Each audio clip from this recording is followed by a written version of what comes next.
नमस्कार दोस्तों, स्वागत है आपका बी वाइज बी इनोवेटिव में। दोस्तों, इस चैनल के माध्यम से हम लोगों का मुख्य फोकस है एजुकेशन, इनोवेशन, स्पिरिचुअलिटी और ह्यूमैनिटी के बारे में चर्चा करना।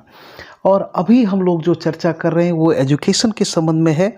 और एजुकेशन के संबंध में हम लोगों ने जो है मुख्य रूप से अभी चर्चा की है इंग्लिश और हिस्ट्री पर। हिस्ट्री के अत्यंत ही महत्वपूर्ण विषयों पर, महत्वपूर्ण टॉपिक पर हम लोगों ने चर्चा की है। और इसके बाद जो हमारा मुख्य जो टॉपिक है वो है भारत की राज्य व्यवस्था। इस पर हम लोग चर्चा करेंगे और इसमें हम लोग जो है सबसे पहले आपको बताएंगे भारत के संविधान के बारे में। भारत का एक महान संविधान जो कि विश्व में इतना इतना विस्तृत और इतना महान संविधान किसी भी देश का नहीं है जितना कि भारत का है। और इतना सुव्यवस्थित है, इतनी जो है वो सीक्वेंस में लिखा गया है कि इसकी आप जितनी भी प्रशंसा करें वो तुच्छ है।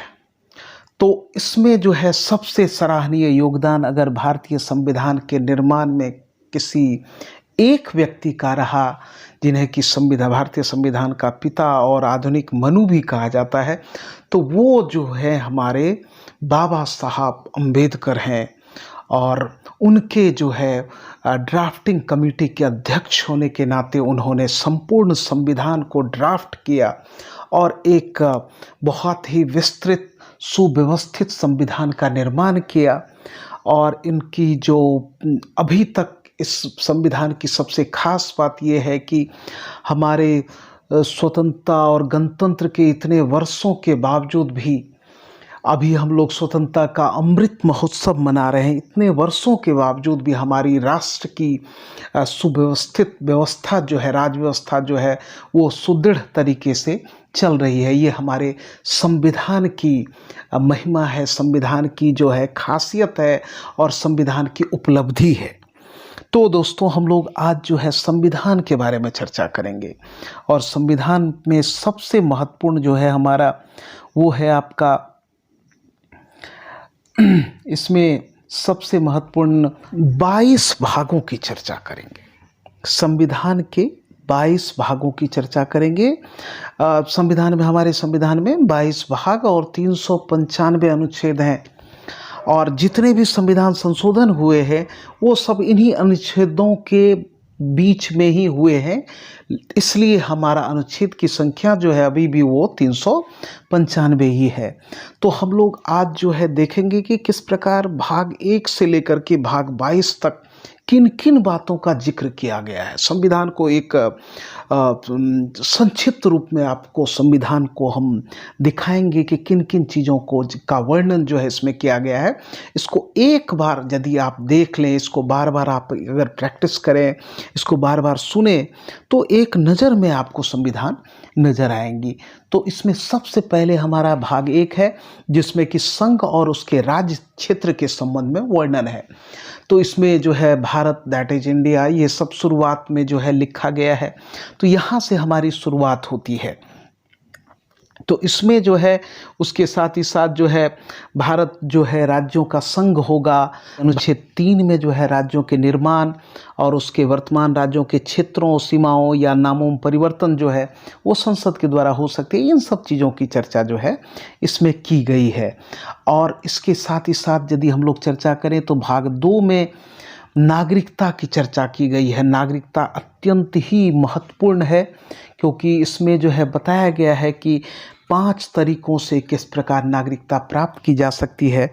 तो इस 5 तरीकों जैसे कि जन्म से वंश परंपरा, इन द्वारा नागरिकता प्राप्त की, देशीयकरण द्वारा नागरिकता प्राप्त की जा सकती है, पंजीकरण द्वारा नागरिकता प्राप्त की जा सकती है, भूमि विस्तार के द्वारा नागरिकता जो है, भूमि विस्तार के बाद जो भी क्षेत्र भारत में आ जाएंगे तो वो उसके भी लोग जो है भारत के नागरिक रहेंगे। इन समस्त चीज़ों की चर्चा जो है नागरिकता के अंतर्गत की गई है। तो और इसमें ये भी बताया गया है कि किस प्रकार नागरिकता का अंत हो सकता है। तो ये सब सारी चीज़ जो है नागरिकता चैप्टर के अंतर्गत है जो कि भाग 2 में है। और इस पूरे संविधान की अगर आत्मा हम कहें तो वो है हमारा भाग 3, जिसको कि जो है आप संविधान का बिल्कुल बिल्कुल आत्मा ही कहें तो बेहतर है, इसके अतिरिक्त कोई शब्द नहीं है यहाँ पर, कि इसमें जो है मौलिक अधिकारों की चर्चा की गई है। एक राष्ट्र, एक संप्रभु राष्ट्र में स्वतंत्र व्यक्तित्व का निर्माण, स्वतंत्र नागरिक का निर्माण, एक वैधानिक विधि द्वारा प्रदत्त जो अधिकार होते हैं उसके उसके पालन करने, उसके जो है सही ढंग से जो है उसका किस प्रकार जो है, अगर किसी प्रकार के अधिकारों का हनन हो रहा है तो उस समय जो है नागरिक होने के नाते आपके कितने सारे अधिकार हैं, उन समस्त अधिकारों की चर्चा जो है हम लोगों का मौलिक अधिकार में की गई है, जो कि अनुच्छेद 12 से लेकर के अनुच्छेद 35 तक है। तो ये मौलिक अधिकार हमारे बाबा साहब अम्बेडकर ने जो है इन्हें भारतीय संविधान की आत्मा कहा था। ये अधिकारों का मैग्ना कार्टा इसे कहा जाता है, और इसमें जो है मुख्य रूप से 6 जो है हमारे मौलिक अधिकार हैं, जिसके बारे में हम लोग चर्चा करेंगे, और इसके लिए अलग से हम लोग चैप्टर ही बना लेंगे, क्योंकि मौलिक अधिकार बहुत ही महत्वपूर्ण चैप्टर है। और इसमें सबसे पहला जो हमारा अधिकार है वो समानता का अधिकार है, जो कि बहुत ही महत्वपूर्ण है, और ये 14 से लेकर के 18 तक जो है इसका वर्णन किया गया है। उसके बाद है स्वतंत्रता का अधिकार। उसके बाद यदि हम लोग देखें तो उसमें जो है आपका स्वतंत्रता का अधिकार में विभिन्न प्रकार के स्वतंत्रताओं की चर्चा की गई है, जिसमें कि मुख्य रूप से जो है सबसे पहले तो है कि आपकी अभिव्यक्ति की स्वतंत्रता, जो कि 19A में वर्णित है, और इसके साथ ही साथ 19A से लेकर के 19G तक जो है बहुत सारी स्वतंत्रताओं का जिक्र किया गया है, जिसका कि वर्णन हम लोग मौलिक अधिकार के चैप्टर में करेंगे। और इसमें जो है अनुच्छेद 20 जो है उसमें मुख्य रूप से ये बताया गया है कि किस प्रकार जो है अपराधों के लिए दोष सिद्धि के संबंध में संरक्षण दिया गया है। और अनुच्छेद 21 में जो है प्राण एवं दैहिक स्वतंत्रता का संरक्षण है, तो ये भी बहुत ही महत्वपूर्ण है। और उसके बाद अगर अनुच्छेद 22 में देखें तो अनुच्छेद 22 में जो है कुछ दशाओं में गिरफ्तारी और निरोध में संरक्षण का जो है अधिकार दिया गया है। तो ये सब सारी चीज़ जो है वो आपको मौलिक अधिकार के अंतर्गत आता है। इसके साथ ही साथ हम लोग अगर देखें तो इसमें पहला जैसे हमने बताया आपको समानता का अधिकार, दूसरा स्वतंत्रता का अधिकार, तीसरा है शोषण के विरुद्ध अधिकार। और शोषण के विरुद्ध अधिकार जो है वो अनुच्छेद 23 से लेकर अनुच्छेद 24 तक जो है इसका वर्णन है। शोषण के विरुद्ध अधिकार जो है वो अनुच्छेद 23 से लेकर के अनुच्छेद 24 तक है। और उसके बाद है हमारा धार्मिक स्वतंत्रता का अधिकार। धार्मिक स्वतंत्रता का अधिकार जो है वो 25 से लेकर के 28 तक है। और इसके पश्चात हम लोग आते हैं संस्कृति एवं शिक्षा संबंधी अधिकार, जो कि 29 एवं 30 में वर्णित है। और सबसे लास्ट में जिसको कि जो है बाबा साहब ने उनको इसको संवैधानिक उपचारों का अधिकार है, जिसको कि संविधान की आत्मा कहा गया है, बाबा साहब भीमराव अंबेडकर के द्वारा 32 में मूल रूप से 32 में जो है जो आपका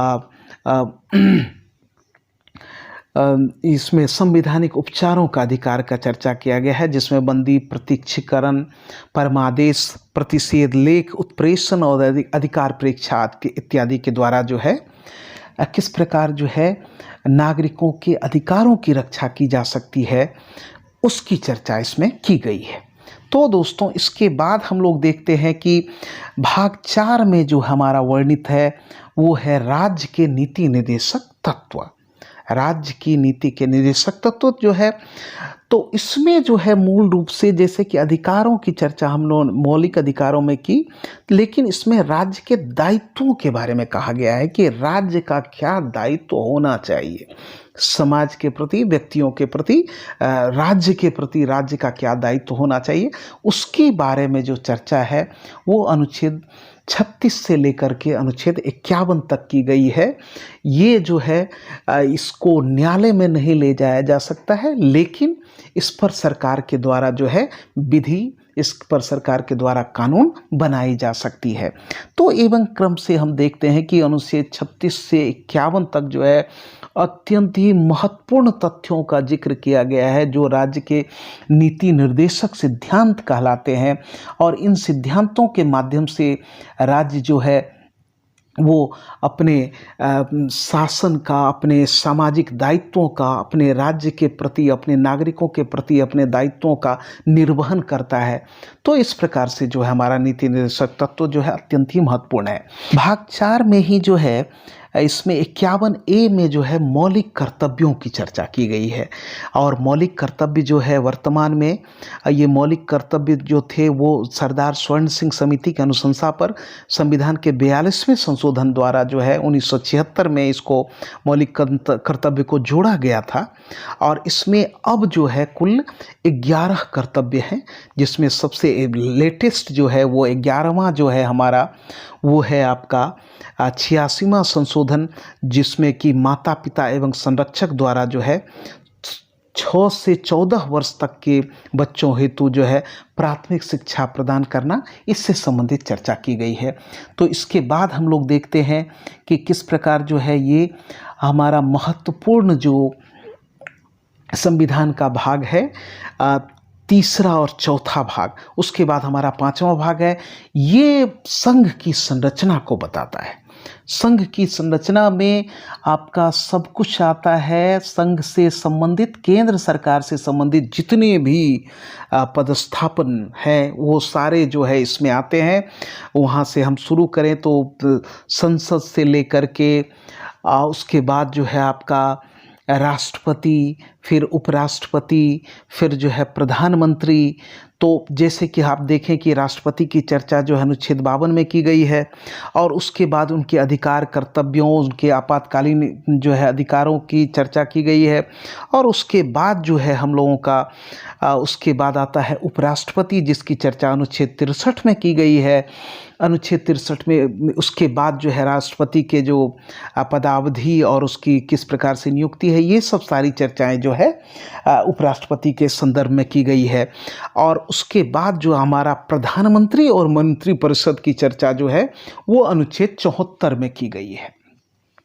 यहाँ से जो है प्रधानमंत्री शुरू होता है। प्रधानमंत्री के बारे में जो है विस्तृत चर्चा की गई है, किस प्रकार से प्रधानमंत्री राष्ट्रपति के मध्य का संबंध, और प्रधानमंत्री राष्ट्र का सर्वोच्च कार्यकारी पदाधिकारी होंगे, और राष्ट्र के राष्ट्राध्यक्ष जो है राष्ट्रपति होंगे।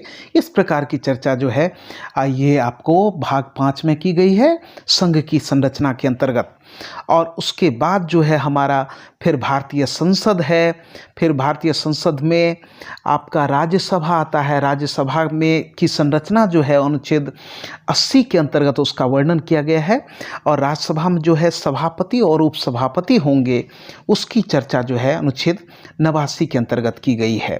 तो इस प्रकार जो है हमारा राज्यसभा से संबंधित जो है सारी चर्चाएं हैं। उसके बाद लोकसभा की चर्चा जो है अनुच्छेद 81 में की गई है। राज्यसभा को उच्च सदन कहा जाता है, इसलिए इसकी पहली चर्चा की गई है। और लोकसभा जो है हमारा लोक सदन अथवा निम्न सदन है, तो इसकी चर्चा जो है उसके बाद की गई है। अनुच्छेद 81 में लोकसभा के संरचना के विषय में बताया गया है। और उसके बाद जो है लोकसभा अध्यक्ष की और उपाध्यक्ष की जो चर्चा है वो अनुच्छेद 93 के अंतर्गत की गई है। तो ये सब सारी चीज़ें जो है हम लोगों को याद रखे जाने की आवश्यकता है कि किस प्रकार से जो है ये सारी चीज़ें आप स्मरण रख सकें। इसके लिए आवश्यक है कि इसको आप बार बार सुने। जितने अधिक सुनेंगे, जितनी अधिक बार इसको देखेंगे, उतना ही आपके जो है ज्ञान में अभिवृद्धि होगी, उतना ही आपके जो है स्मरण क्षमता में वृद्धि होगी। अधिक समय तक ये चीज़ें याद रखी जा सकती हैं। और उसके बाद हम लोग देखते हैं अनुच्छेद 76 के अंतर्गत जो है भारत के महान न्यायवादी के बारे में कहा गया है। अनुच्छेद 148 से 151 तक जो है वो भारत के नियंत्रक एवं महालेखा परीक्षक के बारे में चर्चा की गई है। 51 तक जो आप देख सकते हैं कि 51 तक हमारा जो है वो अनुच्छेद 52 से अनुच्छेद 151 तक भाग 5 है और इसमें संघ के संरचना की चर्चा की गई है। और इसके बाद जो हमारा आता है दूसरा, वो है हमारा भाग 6, और भाग 6 में जो है वो राज्य की संरचना की चर्चा की गई है। जिस प्रकार हम लोग संघ की संरचना को देखते हैं उसी प्रकार जो है हमारा राज्य की संरचना भी है। राज्य की संरचना में सबसे पहले हम लोग देख सकते हैं राज्यपाल के बारे में, फिर जो है हमारा फिर उसके बाद जो है मुख्यमंत्री है, फिर हमारा जो है विधानसभा है, फिर विधान परिषद है। इन समस्त चीज़ों की चर्चा जो है वो राज्य के अंतर्गत की गई है। तो इसमें जो है हमारा सबसे महत्वपूर्ण जो है इसमें जो चर्चा हम लोग जो है देख सकते हैं कि संघ की संरचना के अंतर्गत जो है उच्चतम न्यायालय के बारे में बताया गया है। उच्चतम न्यायालय से संबंधित जो प्रावधान है वो अनुच्छेद 124 में जो है उच्चतम न्यायालय के गठन से संबंधित प्रावधान है। और अगर राज्य की बात करें तो राज्य की जो चर्चा है राज्य की संरचना में, जो कि भाग 6 में वर्णित है, तो उसमें जो है उच्च न्यायालय के बारे में जो है अनुच्छेद 214 में जो है इसका वर्णन किया गया है। इसके साथ ही साथ जो है न्यायालय, उच्चतम न्यायालय से संबंधित जो सारी उनके जो है योग्यताएं, उनके न्यायाधीशों की योग्यताएं और उसके संबंधित उच्च न्यायालय के कितने विशेषाधिकार हैं, ये समस्त चर्चाएं जो है वो संघ की संरचना में की गई है। और जबकि राज्य की संरचना में जो है उच्च न्यायालय से संबंधित जो है सारी बातें की गई है। तो इस प्रकार हम लोग देखते हैं कि हमारा भाग 5 और भाग 6 जो है वो संरचना से संबंधित है। एक संघ की संरचना भाग 5 बताता है और राज्य की संरचना जो है वो भाग 6 में वर्णित है। तो इस प्रकार हमारा जो है उसके बाद हम लोगों का आता है संघीय राज्य क्षेत्र। संघीय राज्य क्षेत्र की चर्चा जो है 239 से अनुच्छेद 239 से अनुच्छेद 242 के अंतर्गत की गई है। और संघ राज्य क्षेत्र जो आता है वो सीधे जो है वो राष्ट्रपति के क्षेत्राधिकार में आता है और वहाँ पर जो है राष्ट्रपति के द्वारा ही जो है मुख्य रूप से ये गृह मंत्रालय के अंतर्गत इनके शासन का संचालन होता है। उसके बाद हम लोग देखते हैं कि भाग 9 में जो है हमारा भाग 8 में संघीय राज्य क्षेत्र के बारे में चर्चा की गई है और भाग 9 में जो है वो पंचायतें एवं नगर पालिकाओं के बारे में बताया गया है। पंचायतें एवं नगर पालिका के बारे में हम लोग देखते हैं कि इसमें जो है मुख्य रूप से अनुच्छेद 243 में इन समस्त चीज़ों का वर्णन है। इसके बाद हम लोगों का जो है वो भाग 10 है। भाग 10 में हमारा जो है मुख्य रूप से अनुसूचित जाति और अनुसूचित जनजाति क्षेत्र के बारे में चर्चा की गई है और वो अनुच्छेद 244 के अंतर्गत की गई है। इसमें जो है मुख्य रूप से भारत के जो है अनुसूचित जाति और जनजाति क्षेत्रों के बारे में जो है बताया गया है। इसके बाद है हमारा संघ और राज्य के मध्य विधायी और प्रशासनिक संबंध के बारे में। ये भाग 11 में है और इसमें अनुच्छेद 245 से 263 के मध्य जो है इन समस्त चीज़ों की चर्चा की गई है कि किस प्रकार और केंद्र और राज्य के मध्य जो है संबंध होगा और उसमें किस तरह के जो है विषय, कौन सा विषय जो है वो केंद्र सरकार के अंतर्गत आएंगे, कौन सा विषय राज्य सरकार के अंतर्गत आएंगे। ये सब सारी चीज़ें जो है वो केंद्र राज्य संबंध के विषय में जो है उसमें बताया गया है। 245 से लेकर के 263 तक जो है इसमें जो है इन सारी चीज़ों का वर्णन है।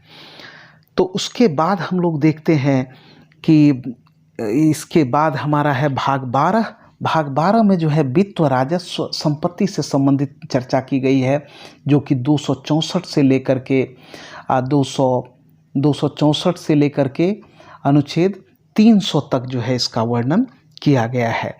तो इस प्रकार हम देखते हैं कि ये काफ़ी जो है महत्वपूर्ण है। और उसके बाद अगर यदि हम लोग देखें तो हम लोगों का जो है आगे का जो चैप्टर है उसमें जो है हम लोगों का भाग 13 आता है। भाग 13 के अंतर्गत जो है हम लोग देख सकते हैं कि 301 में जो है, जो कि संपत्ति का अधिकार जो कि हटा दिया गया था, उसको यहाँ पर 301 ए में जो है उसको शामिल किया गया। ये याद रखने योग्य है कि संपत्ति के अधिकार की चर्चा जो है जो की गई थी, मौलिक अधिकार में की गई थी, उसको हटा करके जो है फिर आपका 301 ए के अंतर्गत जो है अब ये केवल वैधानिक अधिकार है। संपत्ति का अधिकार जो है वैधानिक अधिकार है और उसकी चर्चा यहाँ पर की गई है। इसके साथ ही साथ अगर हम लोग देखें तो इसके बाद है हमारा अनुच्छेद भाग जो है 14 में जो है उसमें संघ और राज्य के अधीन सेवाओं की चर्चा की गई। संघ और राज्य के अधीन सेवाओं की चर्चा की गई है, जिसमें कि आपका संघ लोक सेवा आयोग और राज्य लोक सेवा आयोग के अधिकारों, कर्तव्य, उसके जो है विभिन्न प्रकार के उनके जो है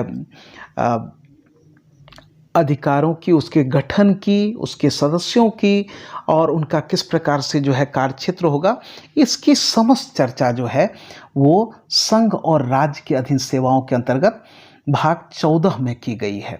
और भाग 15 में हमारा जो है बहुत ही महत्वपूर्ण चर्चा है, जो कि आपके निर्वाचन से संबंधित है, क्योंकि लोकतंत्र का आधार जो है वो निर्वाचन है। लेकिन निर्वाचन के अंतर्गत जो है हमारे चुने हुए प्रतिनिधि जो है शासन का संचालन करते हैं, चाहे वो राज्य में हो अथवा केंद्र में हो। तो इसके लिए निर्वाचन आयोग जो है वो बहुत ही महत्वपूर्ण संस्था है और इसकी चर्चा अनुच्छेद 324 से लेकर के 329 तक की गई है। और इसके अंतर्गत जो है हमारा सबसे पहले जो है ये आपको इसमें मुख्य चुनाव आयुक्त जो है उसकी चर्चा की गई है। उसके बाद जो है इनका जो चयन किस प्रकार होगा और इसका जो है कब तक ये जो है रहेंगे अपने पद पर, ये समस्त चर्चा जो है इसमें की गई है। और इसके साथ ही साथ जो है राजनीतिक दल और उसके संबंधित जितनी भी बातें होती है उसको जो है किस प्रकार से जो है उसका कौन सा दल राष्ट्रीय दल होगा, कौन राज्य स्तरीय दल है, इन समस्त चीज़ों की चर्चा जो है इसमें की गई है। और इसके साथ ही साथ हम लोग देखते हैं कि इसके बाद जो है हमारा भाग 16 में कुछ वर्गों के संबंध में जो है इसमें विशेष उपबंध जो है दिए गए हैं, जो कि 330 से लेकर के 342 तक उसका जो है वर्णन किया गया है। इसके बाद हमारा आता है राज्य भाषा। राज्य भाषा के अंतर्गत जो है 343 से लेकर के 351 तक जो है भाग 17 के अंतर्गत जो है इसकी चर्चा की गई है। और ये राज्य भाषा जो है इसमें संघ की राज्य भाषा जो है 343 के अनुसार संघ की राजभाषा जो है हिंदी और लिपि जो है देवनागरी है। ये स्पष्ट किया हुआ है कि संघ की राज्य भाषा जो है वो हिंदी होगी और लिपि जो है वो देवनागरी होगी। तो उसके बाद जो है इसमें कुछ अन्य तरह की जो है भाषाएं हो सकती है, जिसका कि 8वीं अनुसूची में उसका वर्णन है, जिसमें कि अभी 8वीं अनुसूची के अनुसार जो है अभी भारत में 22 भाषाओं को राज्य भाषा का दर्जा दिया गया है। तो इस प्रकार से हम देखते हैं कि राज्य भाषा संबंधी चर्चा जो है वो अनुच्छेद 343 से लेकर के अनुच्छेद 351 के मध्य की गई है। और फिर हमारा आता है भाग 18, इसमें आपात उपबंध की चर्चा की गई है। इमरजेंसी जो प्रोविजंस हैं इसकी चर्चा मुख्य रूप से इस प्रकार है कि सबसे पहले इसमें राष्ट्रीय आपात है, जिसको कि हम लोग अनुच्छेद 352 के अंतर्गत उसका वर्णन किया गया है। राष्ट्रपति शासन की बात है तो वो 356 के अंतर्गत है, अनुच्छेद 356। और वित्तीय आपात जो है अनुच्छेद 360 के अंतर्गत जो है वर्णित है। तो इस प्रकार हम देखते हैं कि ये बहुत ही महत्वपूर्ण प्रोविजंस जो है वो आपात प्रोविजन है हमारा, जिसकी चर्चा जो है वो भाग 18 में की गई है। ये बहुत ही महत्वपूर्ण है, इसको याद रखे जाने की आवश्यकता है। और इसके बाद है हमारा विशिष्ट संरक्षण एवं अर्जन। ये भाग 19 में इसका वर्णन किया गया है। और इसमें जो है अनुच्छेद 361 से लेकर के 367 तक इसका वर्णन है। और फिर है हमारा भाग 20, ये भी बहुत ही महत्वपूर्ण है। भाग 20 में जो है अनुच्छेद 368 में इसकी चर्चा की गई है और ये आपका जो है संविधान के संशोधन से संबंधित है। संविधान में किस प्रकार से संशोधन की जा सकती है, किन किन स्थितियों में संशोधन की जा सकती है, वो समस्त चीज़ों की चर्चा जो है संविधान संशोधन के अंतर्गत की गई है। और भारत का संविधान इतना फ्लेक्सिबल है, इतना नमनीय संविधान है, जैसा कि हमने आपको बताया कि भाग 20 के अंतर्गत जो है वर्णित है। और अभी तक भारतीय संविधान में 101वां संविधान संशोधन जो है वो 2017 में हुआ था। इसके द्वारा जो है वस्तु एवं सेवा कर को लागू किया गया था। तो ये आप देख सकते हैं कि अपना संविधान जो है वो कितना लचीला है और इसमें संविधान संशोधन की पर्याप्त स्कोप है। इसके द्वारा जो है जब जब भी समय ऐसा लगता है कि संविधान में संशोधन की जानी चाहिए तो संविधान में संशोधन किया जाता है। और अब हम लोग देखते हैं कि अस्थायी जो है संक्रमणकालीन विशेष उपबंध जो है उसकी चर्चा जो है 369 से लेकर के 392 तक की गई है। अस्थायी संक्रमणकालीन और विशेष उपबंध ये जो है केंद्र सरकार से संबंधित हैं और इसमें जो है मुख्य रूप से राष्ट्रपति और जो है केंद्र सरकार के द्वारा इन संशोधनों को, विशेष उपबंधों का प्रयोग किया जाता है। और उसके बाद हमारा आता है भाग 22। इसमें संक्षिप्त नाम, हिंदी में प्राधिकृत पाठ और निरसन, इसकी चर्चा जो है 393 से लेकर के 395 तक की गई है। तो दोस्तों इस प्रकार से हम लोग देखते हैं कि भारतीय संविधान के ये जो 22 भाग हैं, अगर एक बार इसको आप प्रैक्टिस कर लेते हैं तो इससे आपको एक बार एक ओवरव्यू मिलता है अपने संविधान के विषय में, जिससे कि आप एक बार जान सकते हैं कि एक शुरू से लेकर के अंत तक आपका संविधान में क्या क्या खास बातें हैं और उसके बाद जो विशिष्ट बातें हैं उसका हम लोग अलग से अध्ययन कर सकते हैं। लेकिन सबसे पहली आवश्यकता ये है कि आप भाग 1 से लेकर के भाग 22 तक को अच्छी तरह से कंठाग्र कर लें, अच्छी तरह से याद रख लें और ये याद रखें कि वो संविधान के किस अनुच्छेद में उनका वर्णन किया गया है। भाग के साथ ही अनुच्छेद को भी याद रखना है और साथ ही साथ उसके विषय वस्तु को भी जो है स्मरण में रखना आवश्यक है। तो इस प्रकार हम देखते हैं कि हमारा जो है ये महत्वपूर्ण चैप्टर जो कि संविधान का है और हम लोग इसके साथ ही साथ जो है भारतीय राज्य व्यवस्था के अन्य जो टॉपिक्स हैं, महत्वपूर्ण टॉपिक है, उनकी भी चर्चा करेंगे। अभी दोस्तों हमारा जो BYHB इनोवेटिव की तरफ से जो है आपको बहुत सारे शॉर्ट्स जो है विभिन्न विषयों के बताए जा रहे हैं और इस शॉर्ट्स को आप बराबर देखें और अधिक से अधिक देखें, क्योंकि अन्य शॉर्ट्स से बहुत बेहतर है कि आपको किसी विषय वस्तु से संबंधित शॉर्ट्स को देखा जाए। और ये हम एक नई जो है एक कॉन्सेप्ट लाना चाह रहे हैं कि जितने शॉर्ट्स हैं वो विषय वस्तु से संबंधित हो, जिससे लोग जो है अपने जो है खाली समय में भी उसका सदुपयोग कर सकें। तो इसलिए जो है ये सारे शॉर्ट्स बनाए जा रहे हैं, ये वन लाइनर बनाए जा रहे हैं और ये वन लाइनर आप जितने अधिक बार देखेंगे उतना ही अधिक आपको बेनिफिट होगा। और वस्तुनिष्ठ प्रश्न का ही तो परीक्षा है और उसमें आपको अधिक से अधिक मार्क्स आए, इसके लिए जो है प्रयास किए जाने की आवश्यकता है। तो दोस्तों नमस्कार।